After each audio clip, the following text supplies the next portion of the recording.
Olá, saúdo a todos com a paz do Senhor Jesus. Deus é maravilhoso. Estamos aqui para mais um estudo bíblico da Palavra de Deus. Hoje nós vamos estudar o fruto do Espírito ou eu crucificado. Fruto do Espírito ou eu crucificado. Essa é a quinta lição que nós vamos estudar hoje.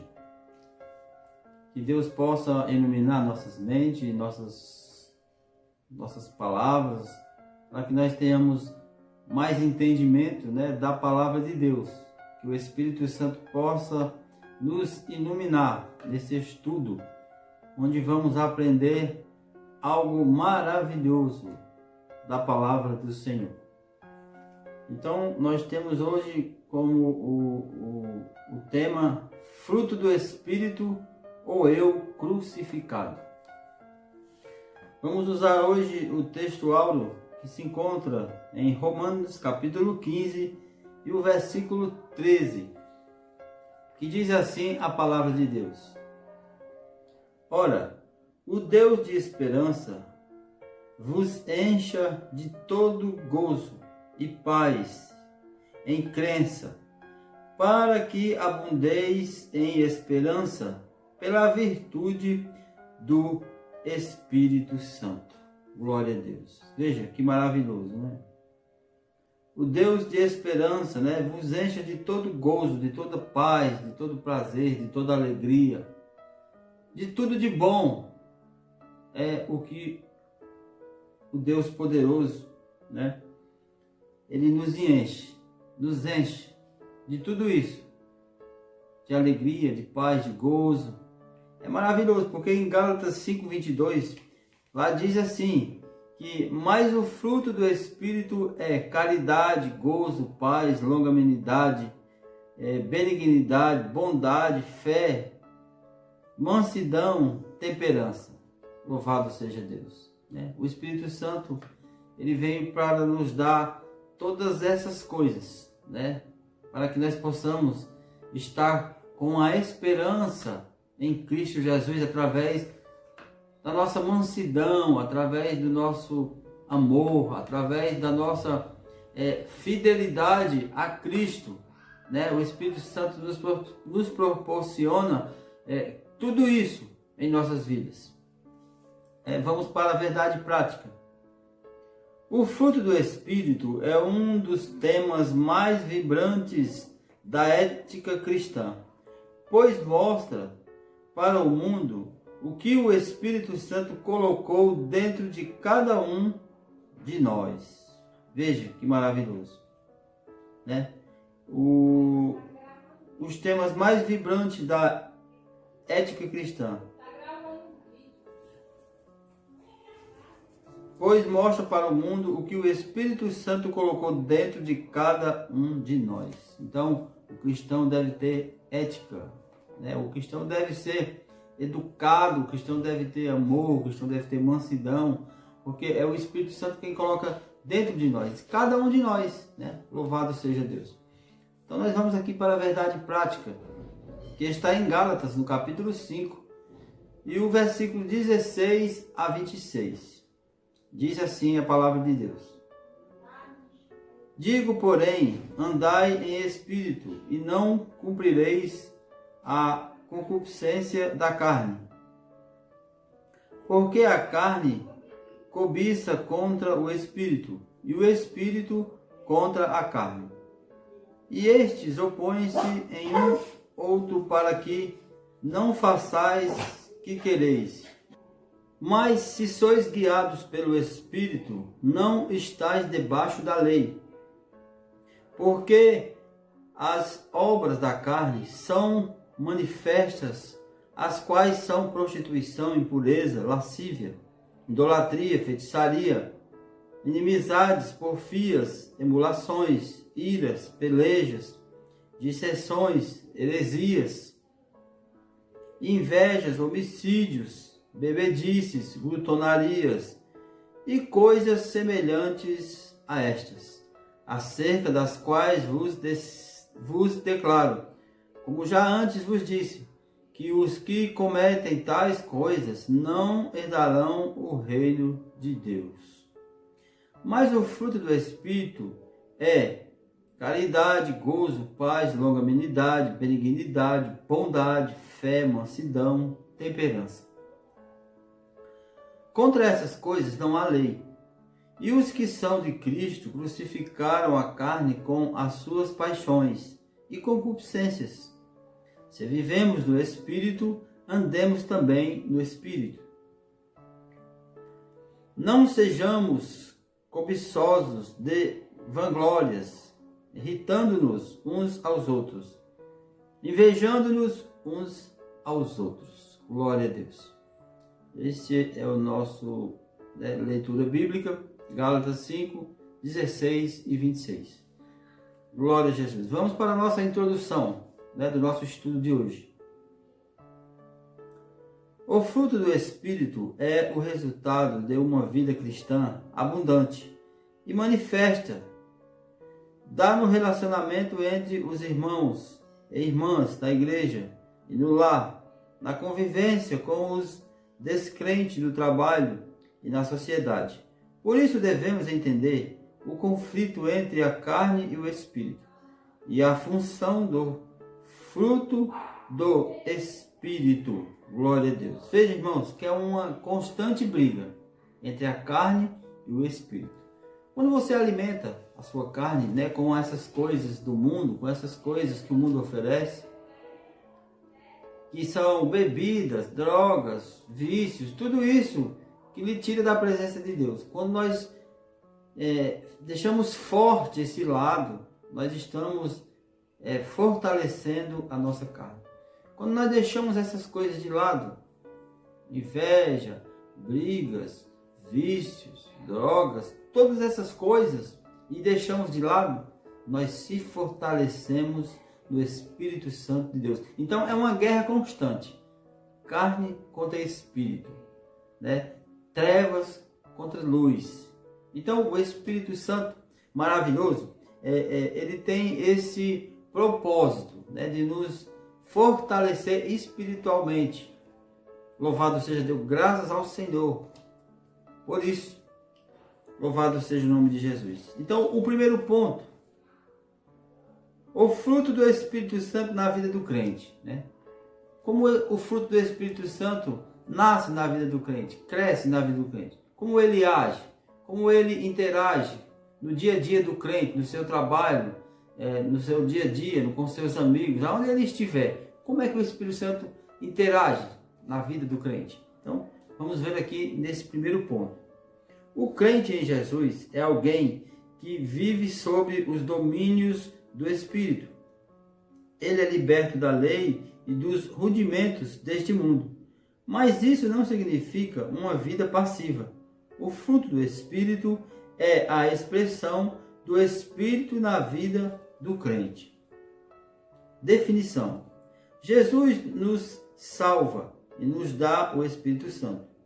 Nos renova e coloca em nós o desejo de fazer o que é bom e agradável a Deus. Veja, tudo que você faz de bom, tudo que você faz de agradável aos olhos dos homens, também agrada a Deus. Quando você é amoroso, quando você tem prazer em ajudar alguém, quando você dá a mão para alguém, quando você faz muitas coisas que o Espírito Santo te impulsiona a fazer, que se chama fazer o bem, Deus também se agrada de você.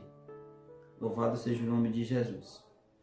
O fruto do Espírito é o resultado natural de um processo de amadurecimento e consequência de um processo natural de crescimento espiritual.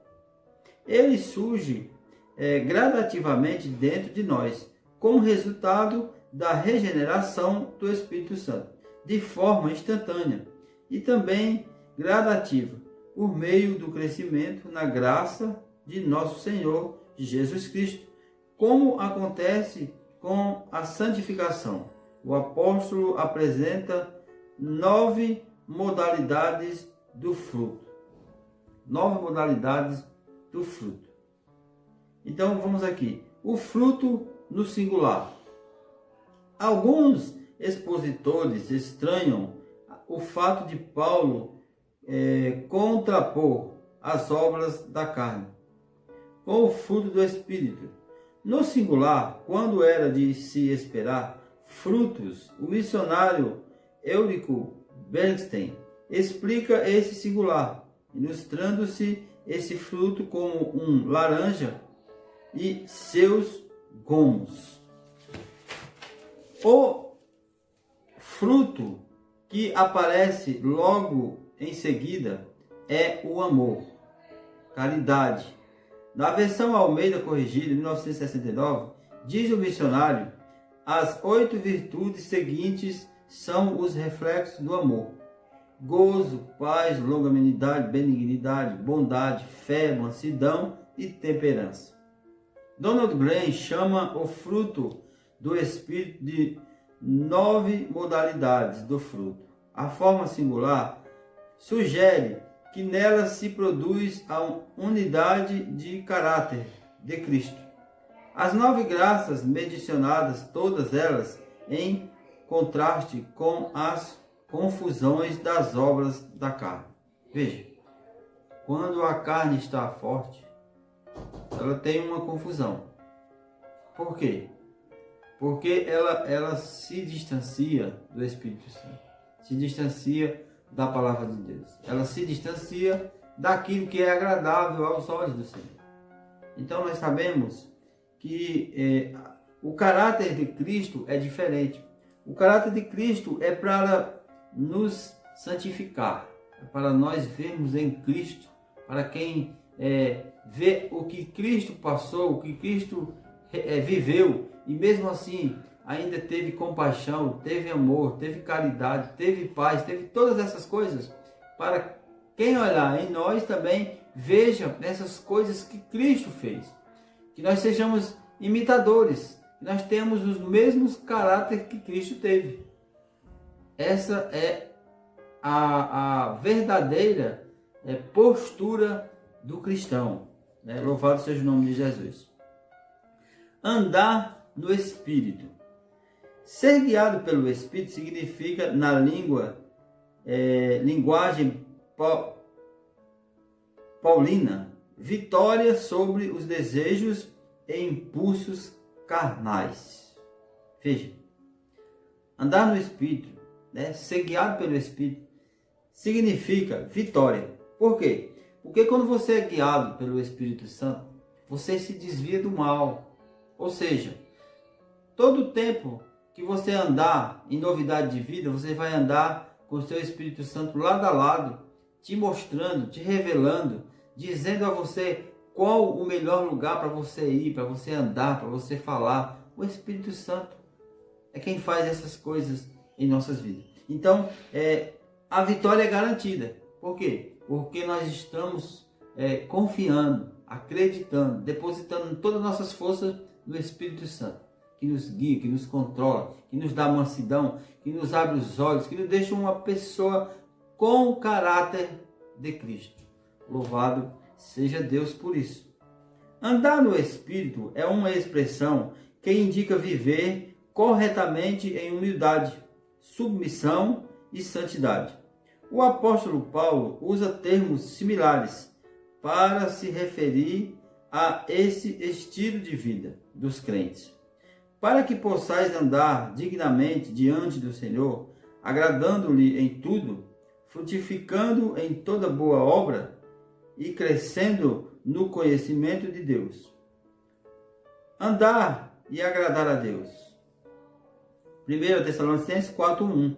Andai em amor, andai como filhos da luz. Andai nele. Efésios 5:8, Eclesiastes 2:6. O apóstolo Pedro nos ensina: andai em temor durante o tempo da vossa peregrinação. Então, 1 Pedro, capítulo 1, e versículo 17. Vamos ver aqui o que Pedro diz na sua palavra. Aqui em 1 Pedro, o capítulo 1, e o versículo 17. Pedro diz assim, E se invocais por Pai aquele que sem acepção de pessoas, julga segundo a obra de cada um, andai em temor durante o tempo da vossa peregrinação. Ou seja, andai em temor cada um de nós. Durante o quê? A nossa peregrinação, durante a nossa vida aqui na terra. A partir do momento que nós aceitamos a Cristo como Senhor e Salvador de nossas vidas, passamos a fazer uma peregrinação por essa terra, por essa vida. E os olhos do Senhor estão em nós, para que nós andemos em novidades de vida, todo o tempo que nós existimos nessa terra. Nós temos que andar em novidade de vida, peregrinos, com Cristo Jesus, fazendo a sua vontade. É o que o apóstolo Pedro está dizendo. Caráter, cada um ande peregrinamente no Senhor. O apóstolo Pedro frisou, né? Louvado seja Deus. Vamos para o segundo ponto, né? Esse estudo hoje é pequeno, só tem 2 pontos e nós vamos já terminar. Mas vamos aqui dar continuidade ao nosso estudo maravilhoso. Louvado seja Deus. Segundo ponto, diferença e relação entre o fruto e os dons do Espírito. Veja, diferença e relação entre o fruto e os dons do Espírito. Veja que há uma diferença, né, nessas relações entre o fruto e os dons do Espírito. Vamos ver aqui o que fala, né, o nosso texto.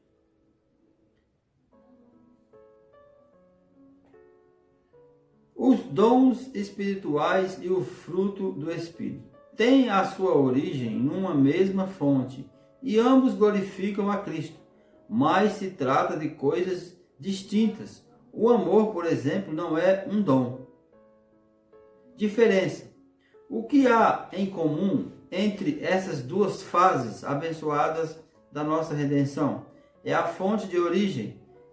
A primeira é a maior modalidade do fruto do Espírito, e o amor, as demais modalidades. São reflexos do amor. O apóstolo Paulo usa o amor como representante do fruto do Espírito, ao comparar o fruto com os dons do Espírito. O amor superior aos dons é o caminho ainda mais excelente. 1 Coríntios 12, 31. Por essa razão, o amor encabeça essa lista. E em outras passagens, prevalece a supremacia do amor. Paulo afirma ainda que os dons sem o amor não são nada. O apóstolo Paulo nos afirma. E são passageiros. Mas o amor é eterno. Louvado seja Deus. Então, quando nós amamos a Cristo, é para sempre, é por toda a eternidade. Basta nós darmos lugar, acreditar, confiar, ter esperança no Senhor. E essa certeza vai se colocar em nossas vidas. Os dons na igreja. Convém relembrar que os dons são importantes. Isso não significa que devemos desprezá-los. E a vontade de Deus que os irmãos e as irmãs não ignorem os dons espirituais. 1 Coríntios 12, 1. Que busquemos os melhores e não desprezeis as profecias. Os dons são comparados a um andaime numa construção. A igreja a um edifício. Não é possível uma construção prosseguir sem andaime, mas uma vez concluída a obra, o andaime é dispensado no céu. Não haverá necessidade dos dons, mas eles são uma necessidade imperiosa na vida da igreja hoje, pois ela precisa do poder do alto para combater o reino espiritual das trevas. Efésios 6, de 10 a 12. Segundo o Apocalipse 21 e 22, no mundo vindouro não há necessidade desses recursos do Espírito. Louvado seja Deus, porque a glória, a presença de Deus vai substituir todas essas coisas. Lá vamos ter tudo. Louvado seja o nome de Jesus. O terceiro ponto, o Espírito se opõe à carne. Será que o Espírito se opõe à carne? Será que quando estamos fracos, fracos, o Espírito Santo se opõe à carne? É o que vamos ver aqui no decorrer do nosso estudo. O que levou o apóstolo ao assunto foi o contexto das igrejas da galáxia, o abuso de liberdade cristã, ou antinomia de um lado e o legalismo de outro, estavam dando ocasião à carne, levando à falta de amor e à desunião. O legalismo. Há um acentuado contraste entre estar na carne e andar no Espírito. O apóstolo mostra que para ser legalista vive de acordo com a lei. Depende da carne. Mas para viver no Espírito depende da graça de Deus. O sistema legalista que os opositores de Paulo, os judaizantes, ensinavam nas igrejas da galáxia, o egocêntrico motivado pela carne, e gera competição espiritual que resulta em desavença. Louvado seja Deus. A carne e o espírito. A palavra grega carne tem muitos significados na Bíblia, principalmente nos escritos paulinos. Pode significar fraqueza física. O ser humano, o pecado, os desejos pecaminosos, o contexto determina o significado dela, no contexto das obras da carne. Significa o conjunto de impulsos pecaminosos que dominam o ser humano. Da mesma maneira, a palavra grega pneuma, espírito, que se aplica ao Espírito Santo, ao espírito humano, aos anjos e aos espíritos imundos. E só prestar atenção ao contexto para saber a que espírito escritor sagrado está se referindo. A oposição do espírito contra a carne na vida cristã mostra que os que são de Cristo crucificaram a carne com as suas paixões e concupiscências. É isso que acontece conosco diariamente, a morte do eu. Veja, quando nós deixamos essas coisas do mundo que antes fazíamos, nós estamos crucificando a carne. Nós estamos matando a carne e fortalecendo o espírito. Nós estamos na esperança de Cristo. Louvado seja Deus. Então, o cristão tem, quando por necessidade de cada dia matar um pecado, cada dia morrer para um pecado, cada dia fazer uma mortalidade na sua carne. Para quê? Para que o Espírito venha se fortalecer, venha se encher, venha te dar poder, venha te dar força para você vencer o mal, para você ir à frente e receber e cantar o hino da vitória. É maravilhoso. Então o Espírito Santo nos faz essas coisas.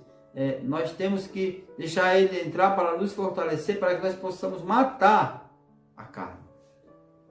Glória a Jesus. Os vícios. O apóstolo apresenta uma lista com 15 vícios que ele chama de obras da carne. Outras listas aparecem em outras epístolas paulinas. Paulo não pretende ser exaustivo. Essas listas são representativas em Gálatas, pois eles acrescentam e coisas semelhantes a estas, acerca das quais vos declaro, como já antes vos disse, que os que cometem tais coisas não herdarão o reino de Deus. Podemos classificar esses vícios em 3 categorias: sexo ilícito, prostituição, impureza e lascívia. Pecados de ordem religiosa, idolatria e feitiçaria. pecados de ordem social, inimizades, porfias, emulações, iras, pelejas, dissensões, heresias, inveja, homicídios, bebedices e glutonaria. Veja, irmãos, a Bíblia nos mostra, né? A Bíblia nos declara que nós temos que fugir dessas coisas. E também ela nos mostra e nos classifica que nós temos que conhecer esses vícios para que nós possamos fugir dele, estar longe, não praticar em nossa vida, em nosso caminho com Cristo, para que nós possamos fortalecer o Espírito Santo que foi dado por Deus e está dentro de nós. Louvado seja o nome de Jesus. Então vamos aqui para a nossa conclusão, né, desse estudo bíblico de hoje. Cabe a cada crente fazer uma análise introspectiva para verificar se suas inclinações são carnais ou espirituais. Veja, o crente tem que se examinar. Quando o crente está fraco, o crente tem que correr para o chão, dobrar o seu joelho e falar com o Senhor. Mostrar para o Senhor porque está ali de joelhos orando, pedindo, né, a misericórdia de Deus. Né? O crente tem que fazer isso, né? Porque as inclinações carnais ou espirituais. Salomão disse que o homem é aquilo que imagina a sua alma. Então, às vezes, nós imaginamos coisas que não devemos. Às vezes, pensamos coisas que nós não podemos fazer. Pensamos coisas que não acreditamos e vem na nossa mente. Por quê? Porque nós somos carnais, porque o homem imagina coisas que ele não pode fazer. E se ele deixar essas coisas entrar na sua mente, na sua vida, ele acaba caindo, né? Acaba se enfraquecendo. E então a nossa carne prevalece. E o espírito fica fraco. Devemos vigiar nessas coisas, meus irmãos. O apóstolo Paulo nos falou muito bem, nos abriu os olhos, né? Louvado seja Deus. Jesus disse que o homem fala aquilo do que o seu coração está cheio. Veja, se nós estamos numa vida de graça, de paz, de amor, de alegria no Espírito Santo, o nosso coração vai estar cheio de Deus. Mas se nós estamos numa vida de desamor, de pelejas, de brigas, de invejas, de caminhos errados, de vícios, o nosso coração não está cheio de amor, não está cheio de Cristo. Nossos corações estão cheios de carne, carnais, impuros, impróprios, tanto para o homem como para Deus. O homem, quando está com seu coração cheio dessas coisas, até para o outro homem, ele é pedra de tropeço. Pedra de tropeço. Então ele não tem o amor de Deus dentro dele. Que nós vigiemos. Louvado seja o nome de Jesus. O pensamento de cada ser humano norteia seu comportamento. Se a mente é carnal, seu comportamento é carnal, que resulta em morte. Se a mente é espiritual, seu comportamento é espiritual, que resulta em vida e paz. Veja, se você está com o pensamento em Deus, em Cristo Jesus, se a sua mente está focada no Senhor, você não tem tempo para estar fazendo outras coisas, né, que desagrada a Deus, né? Como ele disse aqui, a mente espiritual, seu comportamento espiritual que resulta em vida e paz. Então, se você está com uma mente carnal, o seu comportamento é carnal. As coisas que você vai fazer aquelas coisas que desagrada a Deus, que faz com que Deus fique triste, faz com que Deus fique desapontado pela sua pessoa. Então, como diz aquele versículo, a boca fala que o coração está cheio. Se o seu coração está cheio de palavras feias, de caminhos errados, de vícios, de prostituição, de coisas que desagradam aos olhos de Deus, se você anda só nesses caminhos, é o que você vai falar. É o que a sua boca vai falar, é o que o seu coração está cheio. Às vezes nós vemos crianças, adolescentes, né, falando palavrões, xingando, brigando, brigando por tudo, uma coisa horrível de se ver. Por que está naquela situação?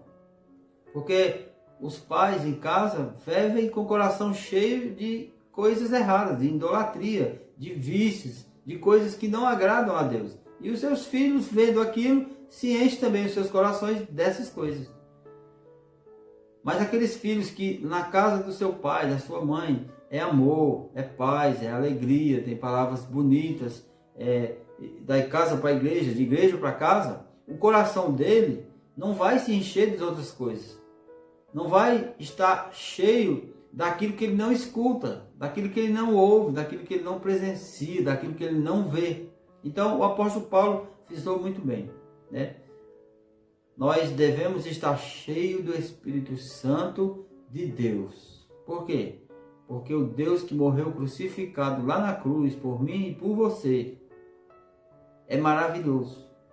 Tem todo o poder nos céus e na terra para nos dar a nossa vitória em um nome santo do Senhor Jesus. Deus é maravilhoso. Que Deus em Cristo vos abençoe. E se você gostou desse estudo, deixe seu like, né? Se inscreva no meu canal, ative o sininho para você receber notificações, né? O YouTube, quando eu postar um vídeo, ele notificar você, para que você possa assistir, né? Que Deus nos abençoe, que Deus nos dê uma semana de paz, de alegria, com prazer no Espírito Santo, que Ele possa nos fortalecer em um nome santo do Senhor Jesus. Deus abençoe e até o próximo estudo em nome do Senhor.